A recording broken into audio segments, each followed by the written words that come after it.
ഞങ്ങളുടെ മർക്കസിൽ ബുഖാരി ദർസ് എടുക്കുന്നുണ്ട്. അതാ ഞങ്ങളുടെ ഉസ്താദ്, മുടി കൊണ്ടുവന്ന ഉസ്താദ് ബുഖാരിയുടെ ഖത്മ് തീർക്കുകയാണ്. ബുഖാരിയുടെ അവസാനത്തെ ഹദീസ് വായിച്ച് ഖത്മ് തീർക്കുകയാണ്. ഏത് ബുഖാരിയാണ് നിങ്ങൾ പഠിക്കുന്നത്? ബുഖാരിയുടെ എന്താണ് നിങ്ങൾക്ക് പഠിക്കുന്നത്? നിങ്ങളുടെ സ്ഥാപനങ്ങൾ അതിന് പണമുണ്ടാക്കാനും നിങ്ങളുടെ കിബർ നാട്ടുകാരെ കാണിക്കാനുമല്ലാതെ എന്തിനാണ് നിങ്ങൾക്ക് ബുഖാരി? എവിടെയാണ് നിങ്ങൾക്ക് ഖുർആൻ? ഇമാം ബുഖാരിയുടെ ഹദീസാണ് ഞാൻ ഈ പറയുന്നത്. സഹാബത്ത് തേടുകയാണ്, അല്ലാഹുമ്മ അഖ്ബിർ അന്നാ നബിയക, അല്ലാഹുവേ ഞങ്ങളുടെ വിവരം നിന്റെ നബിയെ നീ അറിയിക്കണമേ. സഹോദരങ്ങൾ, ഇത് പഠിപ്പിച്ചു തരാത്തവർ, ഇതിന് വിപരീതം നിങ്ങൾക്ക് പഠിപ്പിച്ചു തരുന്നവർ നിങ്ങളുടെ മിത്രങ്ങളല്ല, നിങ്ങളുടെ ശത്രുക്കളാണ്.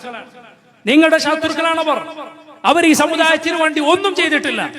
അവർ ഈ സമുദായത്തെ നശിപ്പിക്കുന്ന പ്രവർത്തനമാണ് ഈ 100 കൊല്ലം ചെയ്തിട്ടുള്ളത്. 100 കൊല്ലത്തിന്റെ വീമ്പം പറഞ്ഞ് നടക്കുകയാണോ? അള്ളാഹുവിന്റെ ദീൻ പൊളിക്കാൻ നടന്നിട്ട് തൗഹീദിന്റെ ആളുകളെ ജനങ്ങൾക്ക് വെറുപ്പിക്കാൻ അവരെ വഹാബികളെന്നും അവരെ തീവ്രവാദികളെന്നും വിളിച്ചു നടന്നിട്ട് 100 കൊല്ലത്തിന്റെ പൊങ്ങച്ചം പറയുകയാണത്രേ. നാണമുണ്ടോ നിങ്ങൾക്ക്? പ്രിയ സഹോദരങ്ങളെ, ചിന്തിക്കണം നിങ്ങൾ ഈ ആളുകളെ കുറിച്ച്. അള്ളാഹുവിന്റെ ദീനിനെ വളച്ചൊടിച്ച, ഈ ദീനിനെതിരായ കാര്യങ്ങൾ ജനങ്ങൾക്കിടയിൽ പ്രചരിപ്പിച്ച ആളുകൾ, അവർക്ക് ദീൻ സംസാരിക്കാൻ അവകാശമില്ല. ദീനിന്റെ കുപ്പായം അവരുടെ കാപട്യം മാത്രമാണ് എന്ന് തിരിച്ചറിയുക സഹോദരങ്ങളെ. അള്ളാഹുവിന്റെ ദീൻ അത് ഈ ആളുകൾക്ക് കൊട്ടിക്കളിക്കാനുള്ളതല്ല, അവർക്ക് വളച്ചൊടിക്കാനുള്ളതല്ല. അവർക്ക് വേറെ പണിയില്ലെങ്കിൽ, അവർക്ക് സമ്പാദ്യത്തിന് വരുമാനത്തിന് വേറെ മാർഗമില്ലെങ്കിൽ മറ്റു വല്ല പണിക്കും പോയിക്കൊള്ളുക. ദീൻ വിറ്റിട്ടല്ല പണം ഉണ്ടാക്കേണ്ടത്, ദീൻ വിറ്റിട്ടല്ല കാശുണ്ടാക്കേണ്ടത്. സഹോദരങ്ങളെ, റസൂലുള്ളാഹി സ്വല്ലല്ലാഹു അലൈഹി വസല്ലം പഠിപ്പിച്ച ദീൻ ഇതാണ്. അല്ലാഹു അല്ലാത്തവരെ വിളിച്ചു പ്രാർത്ഥിച്ചാൽ, മരിച്ചവരെയും മൺമറഞ്ഞവരെയും ഇവിടെ ഹാജരില്ലാത്തവരെയും വിളിച്ചു പ്രാർത്ഥിച്ചാൽ അത് ശിർക്കാണെന്നാണ് മുഹമ്മദ് നബി സല്ലല്ലാഹു അലൈഹി വസല്ലം പഠിപ്പിച്ച ദീനിലുള്ളത്. അല്ലാഹു പറഞ്ഞത് അതാണ്, വഅന്നൽ മസാജിദ ലില്ലാഹ് ഫലാ തദ്ഉ മഅല്ലാഹി അഹദ. മസ്ജിദുകളെല്ലാം അല്ലാഹുവിനുള്ളതാണ്. ഫലാ തദ്ഉ മഅല്ലാഹി അഹദ. അതുകൊണ്ട് അല്ലാഹുവോടൊപ്പം മറ്റൊരാളെയും നിങ്ങൾ വിളിച്ചു പ്രാർത്ഥിക്കരുത്. പ്രിയമുള്ള സഹോദരങ്ങളെ, ഞാനും നിങ്ങളും അടങ്ങുന്ന ഈ മുസ്ലിം സമുദായം പാടുപെട്ടുണ്ടാക്കുന്ന അല്ലാഹുവിന് സുജൂദ് ചെയ്യാനുള്ള കേന്ദ്രങ്ങൾ, മസ്ജിദുകൾ, അതിൽ പല മസ്ജിദുകളിലും നടക്കുന്നത് ഇന്നെന്താണ്?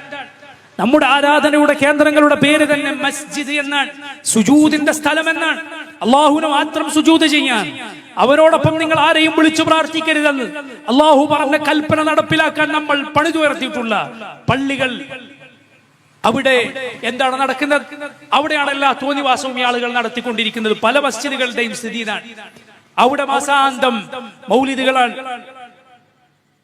മാസാന്തം ആളുകളുടെ ആണ്ടുകൾ നടപ്പിലാക്കുകയാണ്, അവരെ വിളിച്ചു പ്രാർത്ഥിക്കുകയാണ്.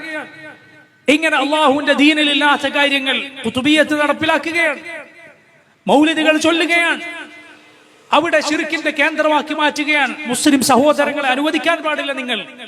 നിങ്ങൾ പറയണം, മസ്ജിദ് എന്ന് പറഞ്ഞാൽ അള്ളാഹുവിനെ മാത്രം ആരാധിക്കാനുള്ള സ്ഥലമാണ്.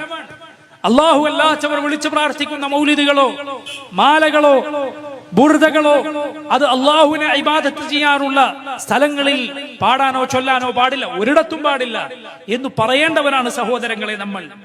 അള്ളാഹു അതാണ് നമ്മോട് പഠിപ്പിച്ചിട്ടുള്ളത്, അള്ളാഹു അതാണ് നമ്മോട് കൽപ്പിച്ചിട്ടുള്ളത്. قل ادعوا الذين زعمتم من دونه فلا يملكون كشف الضر عنكم ولا تحويلا. قل പറയൂ നബിയേ, ഉദ്ഉ الذين زعمتم من دونه, അല്ലാഹുവിന് പുറമെ നിങ്ങൾ ജൽപ്പിക്കുന്നവരെ നിങ്ങൾ ഒന്ന് വിളിച്ചു നോക്കുക. فلا يملكون كشف الضر عنكم ولا تحويلا. فلا يملكون, അവരുടെ കയ്യിൽ അവരുടെ ഉടമസ്ഥതയിലില്ല. كشف الضر عنكم, നിങ്ങളുടെ പ്രയാസങ്ങൾ നീക്കാൻ അവരുടെ കയ്യിൽ യാതൊന്നുമില്ല. ولا تحويلا, അതൊന്ന് തൽക്കാലത്തേക്ക് മാറ്റി നിർത്താൻ പോലും അവർക്ക് സാധ്യമല്ല. അല്ലാഹു പറയുകയാണ്. എന്നിട്ട് ഈ ദുആഇനെ ഇസ്തിഗാസ എന്ന ഓമന പേരിട്ട് വിളിക്കുകയാണ്. ഞാൻ നേരത്തെ പറഞ്ഞതുപോലെയുള്ള പുസ്തകങ്ങളിൽ, പൊന്മള അബ്ദുൽ ഖാദർ മുസ്ലിയാർ എഴുതിയ പോലെയുള്ള പുസ്തകങ്ങളിൽ അല്ലാഹു അല്ലാത്തവരെ വിളിച്ചു പ്രാർത്ഥിക്കാമെന്ന് തന്നെ എഴുതിയിട്ടുണ്ട്. എന്നാൽ ചില സമയത്ത് ആളുകളെ പറ്റിക്കാൻ പറയും, അത് ദുആ ഇത് ഇസ്തിഗാസ, അത് ദുആ ഇത് ഇസ്തിഗാസ. എന്നിട്ട് എന്താണ് ഈ ദുആവും ഇസ്തിഗാസയും തമ്മിലുള്ള വ്യത്യാസം? ഒരു വ്യത്യാസവുമില്ല. നബിയെ എന്റെ പാപം പൊറുക്കണേ എന്ന് തേടാമോ എന്ന് ചോദിച്ചാൽ മുസ്ലിയാരുടെ ഇസ്തിഗാസ വാദപ്രകാരം തേടാം. വലിയേ എനിക്ക് ആഫിയത്ത് നൽകണേ, റിസ്ക് നൽകണേ, എന്നോട് കരുണ കാണിക്കണേ എന്ന് മുസ്ലിയാരുടെ ഇസ്തിഗാസ പ്രകാരം തേടാൻ പാടുണ്ടോ എന്ന് ചോദിച്ചാൽ തേടാം എന്നാണ് അവർ പറയുന്നത്. ദുആഇന് ഇസ്തിഗാസ എന്ന് പേരിട്ടിരിക്കുന്നു. ദുആഇന് ഇസ്തിഗാസ എന്ന് പേരിട്ടിരിക്കുന്നു. എന്ത് പേരിട്ടാലും അത് ഇബാദത്താണ്.